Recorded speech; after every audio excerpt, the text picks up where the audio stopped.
Hi everyone, my name's Scott. Welcome to Planes, Trains, Everything, and welcome to beautiful Feldkirch in the western part of Austria. Today I've got a journey ahead of me which could seriously go pear-shaped. I'm going by train from Feldkirch to Innsbruck, Innsbruck to Vienna, then with KLM from Vienna-Amsterdam-Glasgow. I'll tell you about the KLM problem later, but this video is all about anticipating problems, overcoming the problems, and finding that you have problems anyway. So the first part of this was booked through Austrian Railways, OBB, and it's Feldkirch via Innsbruck, where you must change onto Vienna. And the train that was offered to me had a connection time in Innsbruck of 12 minutes. And here in Austria, the trains run on time, and I thought, yeah, that's okay, but in Austria, you'd have enough time to get out of the station, buy a strudel, and get back in and catch your onward train. But I come from the UK, and 12 minutes is borderline. So by booking it separately, Feldkirch to Innsbruck, and a separate ticket, Innsbruck onto Vienna, I thought I'll overcome that hurdle. I will give myself a full hour in Innsbruck. That gives me a bit of a buffer, but it also gives me time to get a coffee, you know what I mean? So I booked all that, but I noticed the train from Innsbruck to Vienna came up as two options. Either to Vienna Hauptbahnhof, which is the main station there, or to Vienna Airport. Now, you weren't given the option of Vienna Airport when you booked it from Feldkirch, so that overcome one of the problems. Because at Vienna, I'd have to change from mainline train onto the S-Bahn. I'd have to buy a separate ticket, I'd have to spend time doing that, finding where the station is, and then the journey to the airport. Now I can just stay right on board, and that is what I call a pinch point. That one has been eliminated. Innsbruck has been dealt with. I've got an hour's connection there, and I'm looking forward to a coffee. And I thought, fine, what could possibly go wrong? Then about a week later, I got an email saying, hey, we're looking forward to seeing you on our trains. Oh, by the way, your train has either been cancelled between Feldkirch and Innsbruck, or it's delayed. Please speak to a human being. Now, computers are smart, but only up to a certain point. I know there's a big difference between a cancellation and an amendment. But obviously the computers can't work that out. I was going, meh, speak to a human. Yeah, so humans are still needed. So yesterday when I arrived into Feldkirch, I went to the ticket office and I said, what's the story? And the guy went tap, tap, tap, tap, tap, train's on time, looked at my confirmation, and then, the train number has changed. Why? Don't know, but I remember back in the 1980s when I worked for an airline, if they changed the equipment type, one type of aircraft to another type of aircraft, they had to give it a different flight number. And it may be the same with these trains. These Railjet trains are actually a whole full set. If something goes faulty on one part, they have to withdraw the entire train. They can't just slip an extra carriage in or take a carriage out. So it's possibly there's been a last minute change, and the problem is my ticket is an El Cheapo, the cheapest of the cheap, and it's valid on one train only, and that is the train number that's on my ticket. That doesn't exist anymore, and that's what the problem was. So the man stamped a few things that he printed out, and I'm on my way. Also got over the problem of not having a seat reservation. Railjet don't require a seat reservation if you're travelling domestically, and Feldkirch to Innsbruck is a domestic service. So I thought I'd like to get one because we're in Austria after all. I'd like to see some scenery. So I paid €3.50 and I've got a reservation on a seat as well. So I am laughing. So that is all done. That is all done. What could possibly go wrong?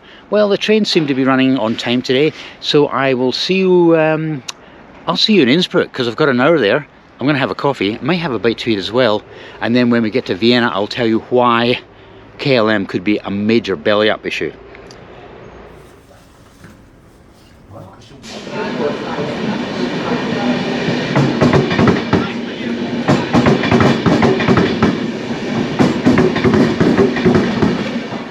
You can't help but love Austrian railways. They are so organised. Look at that. Car 34. That there indicates that after Innsbruck, there's a railroad replacement bus service there. Hopefully it won't affect me when I'm heading on to Vienna.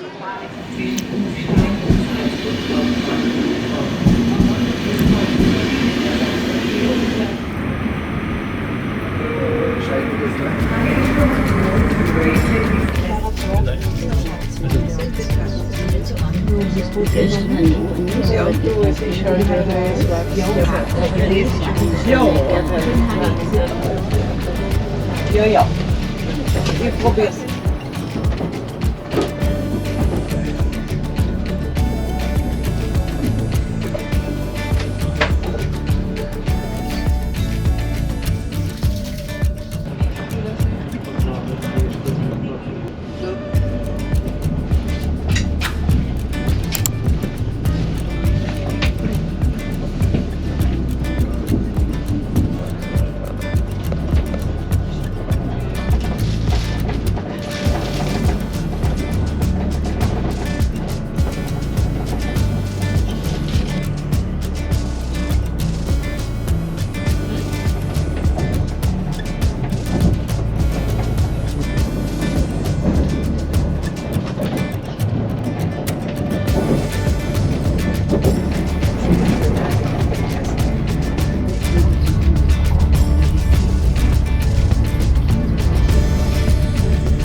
And here we are in Innsbruck, right on time. At Feldkirch on the departure board, it was saying that this train, which continues on to Salzburg, had a rail replacement bus service between Vogel, I think it was, and Salzburg. And I thought, that's inconvenient. I wonder if it's going to affect my train, because my train in an hour's time onto Vienna Airport also goes via Salzburg. I thought, why have I not had any kind of update about that, because Austrian railways are actually quite organised. And then I thought, actually I did, didn't I? So I checked and I found it, and this is what it says. Due to construction work by Deutsche Bahn, they are making it very obvious that it's the Germans who are responsible for this. Between Salzburg and Kufstein station, delays of up to 10 minutes may occur. And I thought, up to 10 minutes? What about the rail replacement bus service? Why is that not being affected? So I actually downloaded a map of the Austrian railways. I like to anticipate problems if I can.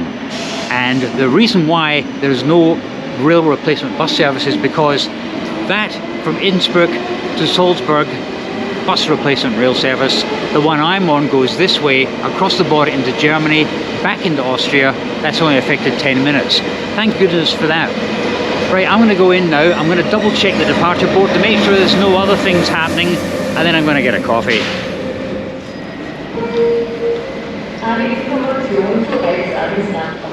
Okie dokie, good news and bad news. The good news is the train is on time. There's no mention of any delays. The bad news is my coffee shop's closed. Right, plan B, and it's not going to be McDonald's. Right, coffee.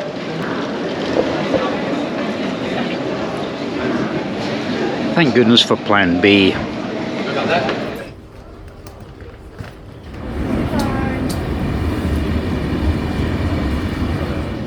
Another forward-facing window seat.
And here we are at Vienna Airport.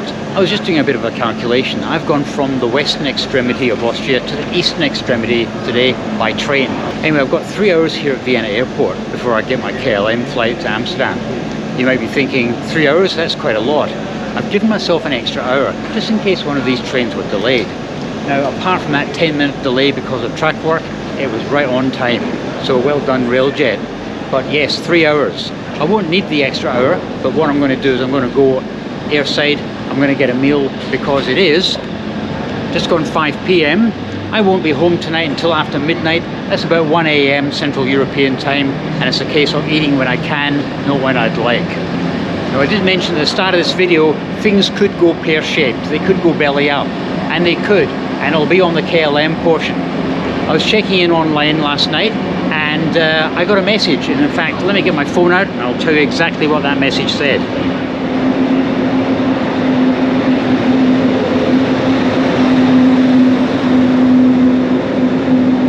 Okay, that was a bit noisy. Are you travelling to, from or via Amsterdam Schiphol Airport on today's date? Yes, I am. A strike has been announced by KLM ground staff and flight disruptions are expected. Oh no.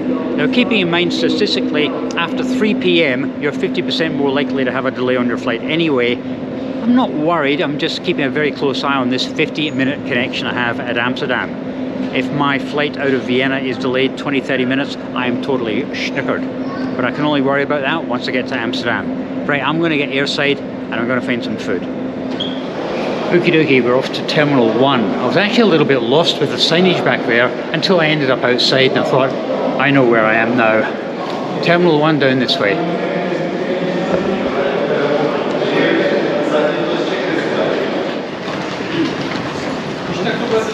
Right, I'm airside and I'm on the hunt for food.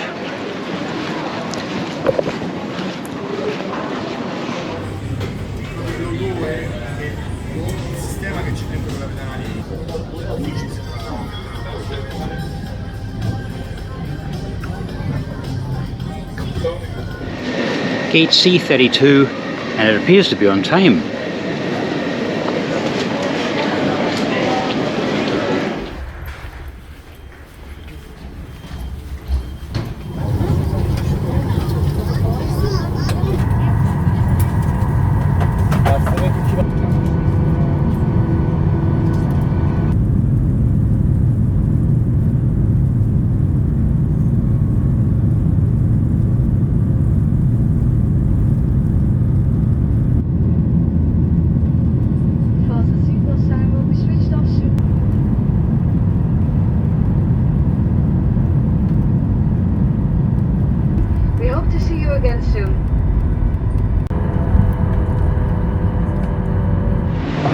And here we are at Amsterdam Schiphol Airport. We arrived about 10 minutes late, but I do like KLM. They're quite efficient, but then again, when you travel with Ryanair as much as I do, any legacy airline is efficient. I'm not the only person connecting onto a UK airport. There's at least 2 others, and they give you the gate number. I've written it down in my hand here, D43. Then you get an SMS, which is pretty interesting, that there. And it's a short connection pass to sort of fast track through security and passport checks. That's pretty good. I have got 35 minutes to get to gate D43. It'll be fine. It'll be fine. I think they would rather get me on this flight than allow EU 261 kick in, because that becomes expensive for them.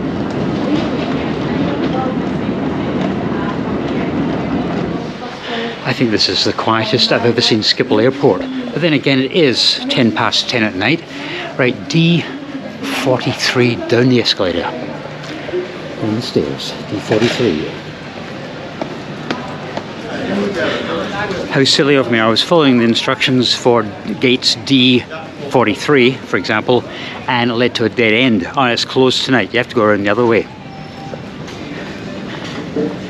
I think this is looking promising with the temporary signs in place.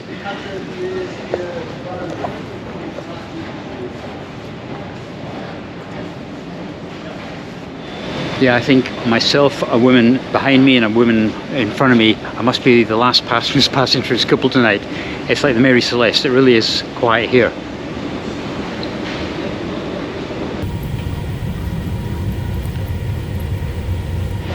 Geez, oh, this is a huge airport. D43 is my gate number. I'm at D7. Well, the flight leaves in 45 minutes. What's the hurry? It does tell you actually on their website how long it takes you, and I saw this and I thought, that can't be right. Yeah.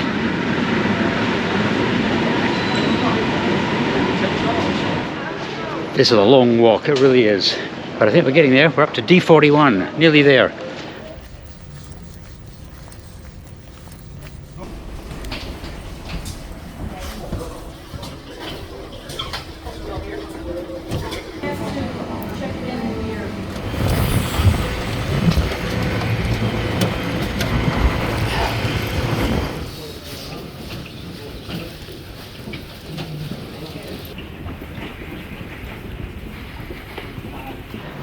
And I made it back to Glasgow. I must say KLM were fine, and Railjet in Austria, they were fine as well.